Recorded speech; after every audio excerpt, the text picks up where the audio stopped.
Late at night, my 9-year-old grandson showed up at our doorstep unexpectedly.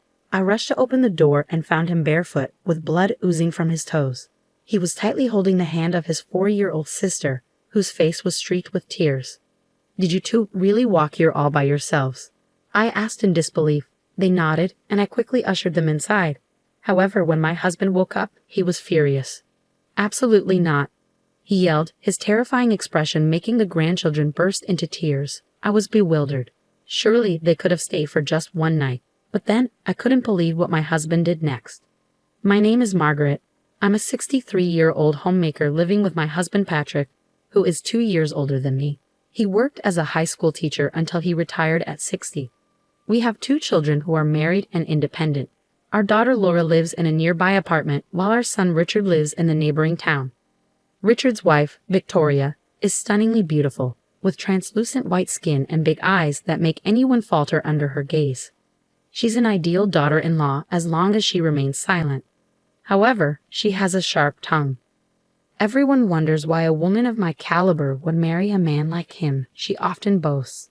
Are you saying Richard isn't up to your standard? I once asked. Well, he works for a top-tier company and earns a decent income, but let's be honest, he's not that good-looking. But I'm not that picky, so he's lucky, I guess.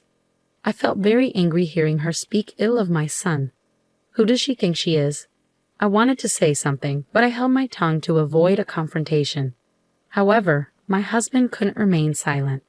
Richard sure married quite an impressive wife, didn't he? He remarked sarcastically. Victoria seemed unfazed and smirked dismissively. Richard, in response, could only manage a wry smile. Victoria is too good for me. Seeing this, I imagined my kind-hearted son must be facing some challenges in his marriage. Despite their differences, they had a child together. Daniel, our first grandchild, resembled his mother, with a remarkably beautiful face, yet inherited his father's kind personality, a perfect blend of both parents' best qualities.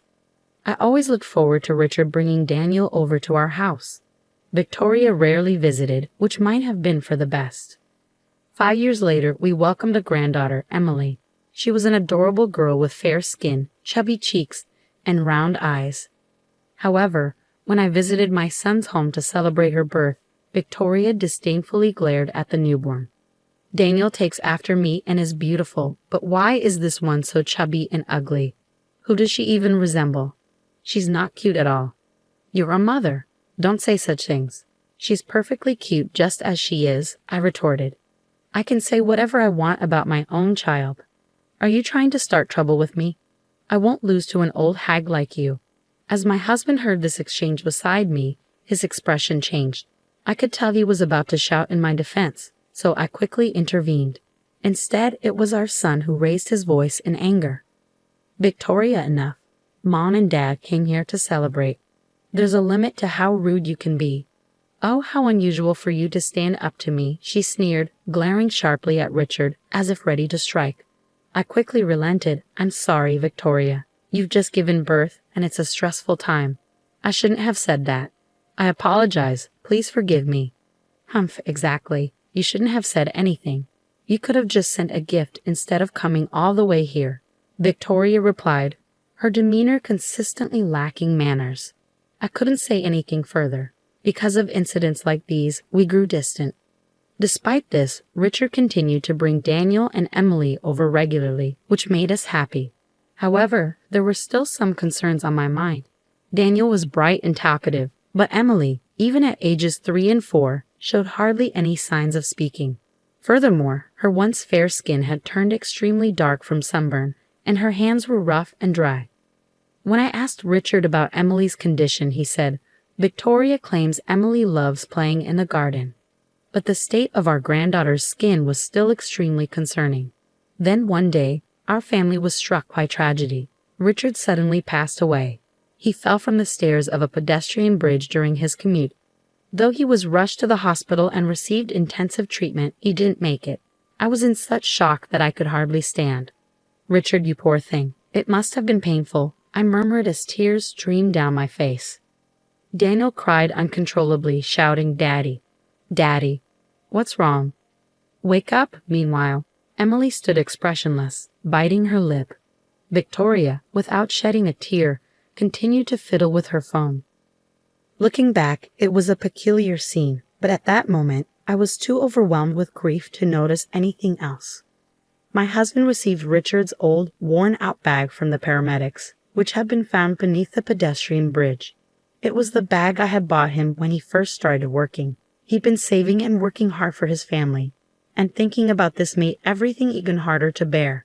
The wake and funeral were mainly organized by our daughter's husband and were carried out smoothly.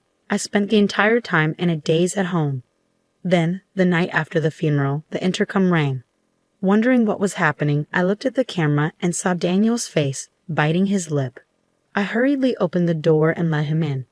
Holding back his tears, Daniel managed to speak in a shaky voice. "Mom told us to leave. Can we stay just for tonight?" My grandson was barefoot, and blood was oozing from his toes. "Did you two walk here all by yourselves?" I asked, horrified. The grandchildren nodded, but it was a 10-minute drive from the neighboring town. While 9-year-old Daniel might manage the walk, Emily was only 4 years old. Besides, it was the middle of the night. They must have been terrified. As I let them into the living room, my husband awoke. I consulted my husband about Daniel's request to stay just for the night. "Grandpa, we'll leave tomorrow." "Please?" Daniel pleaded. "Absolutely not," my husband replied, his brow furrowed with worry. Upon seeing his stern expression, the grandchildren burst into tears, and I was wide-eyed with surprise. "Can't we at least let them stay for one night?" I began to plead, but then my husband hugged the children tightly, sobbing uncontrollably. Even during our son's funeral, he had held back tears. We had been married for 30 years, yet this was the first time I had seen him cry like this. "Don't say just for today. Stay here forever. Poor things," he said through his tears. His words revealed the depth of his feelings, and I couldn't stop crying either. Later, I asked the grandchildren what had happened, and what they shared was shocking. Victoria, who was supposed to be a homemaker, was often out during the day, leaving the children home alone. Even when she was home, she would frequently scold and roughly push Emily around for various reasons. Whenever Emily cried, Victoria would shout angrily, "Shut up. Be quiet. You're annoying." Over time, Emily learned to cry silently without making a sound. Daniel said he was often scolded too when he tried to defend his younger sister. He felt sorry for Emily, who didn't have the option of escaping their mother's behavior by going to school like he did. Emily wasn't allowed to attend kindergarten.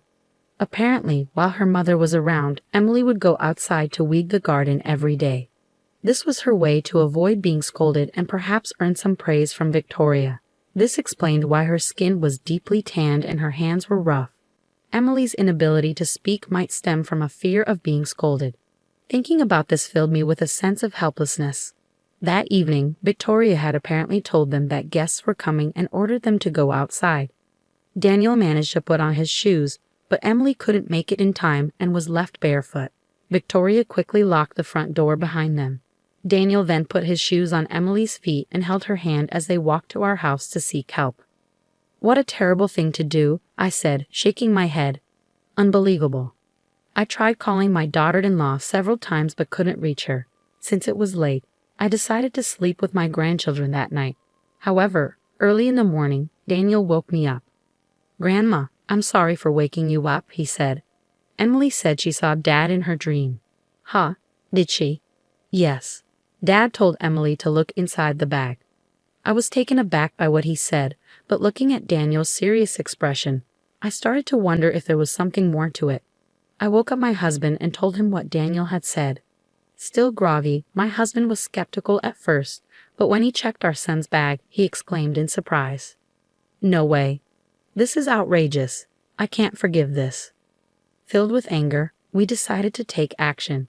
We quickly called our eldest daughter, Laura, who lives nearby, and asked her to come over to take care of the grandchildren. Meanwhile, my husband and I rushed to our son's house and rang the doorbell repeatedly, but no one answered. We continued to ring the doorbell persistently until my daughter-in-law finally appeared in her pajamas, looking disheveled with her collar open. "Geez, so noisy. Who the hell is it?" she snapped.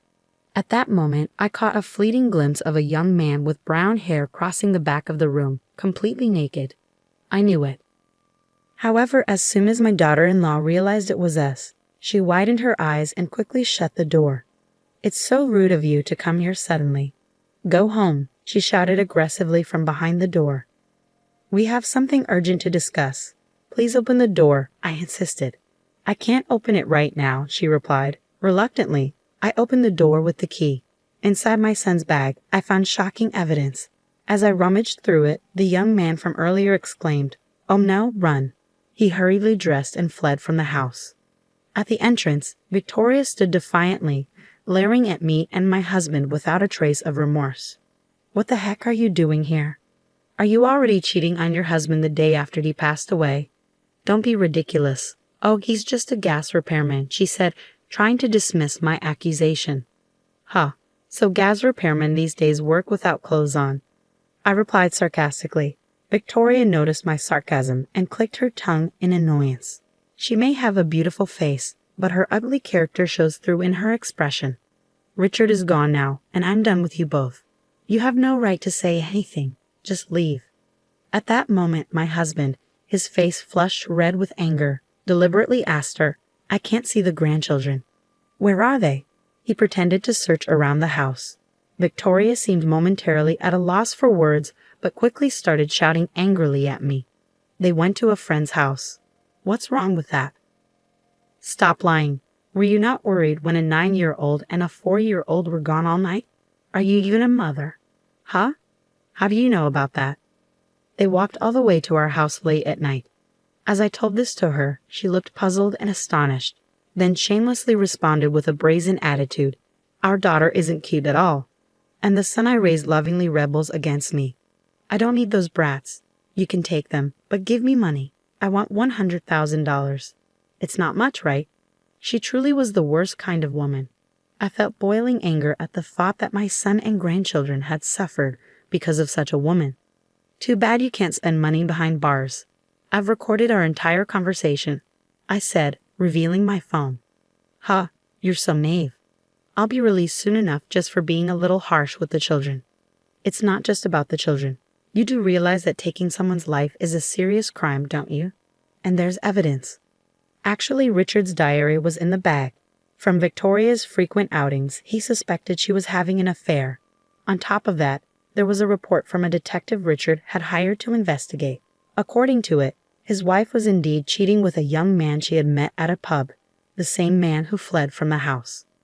Additionally, the diary mentioned, I've been feeling my life is in danger. It seems Richard had experienced several incidents where he narrowly avoided accidents, such as almost being hit by a car while walking or nearly being pushed onto train tracks while on a platform.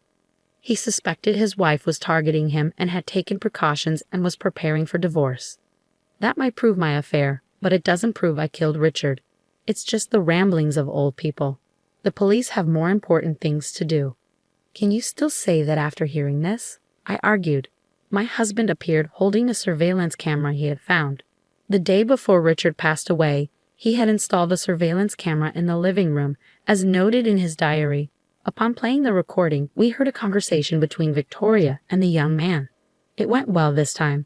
I pushed your husband hard down the stairs. Thank you. Now we'll get a hefty life insurance payout. Victoria turned pale, her lips trembling uncontrollably. I had just said that as a joke. How far can you go with your lies? I'll bring all the evidence to the police and request a reinvestigation. Your affair partner might spill everything about you during questioning. Oh, by the way, Laura mentioned something. The place where Richard fell is a busy pedestrian bridge, and many cars nowadays have cameras installed. Laura suggested spreading the word on social media to see if there were any witnesses. At that time, Victoria's eyes widened and she looked visibly shaken, placing a hand over her mouth. However, she quickly changed her tone and began to apologize. I'm sorry. I was threatened by that man. I'll give you half of the $100,000 life insurance payout if you overlook this. Excuse me? You're not the beneficiary. That can't be true. We made each other beneficiaries when we got married. I told her that, according to Richard's diary, the beneficiary had been changed from her to Daniel. Richard had set up a trust system that allowed his children to receive the benefits once they reached a certain age, regardless of their current age. That's ridiculous. It was a plan to get a large sum of money. She collapsed on the spot, crying and screaming like a child, utterly miserable. We watched her coldly in silence. Afterward, both she and her lover were arrested. Taking someone's life is a serious crime, and they are unlikely to be free for a long time. Even if they were to leave prison, no one would want anything to do with them. Currently, my grandchildren live with me. In fact, my daughter and her husband also live with us, supporting us and lovingly caring for the 2 children as if they were their own. Emily, who used to be quiet, has started to open up and gradually began to talk more. I am determined to stay strong and see these children's happiness through until the end.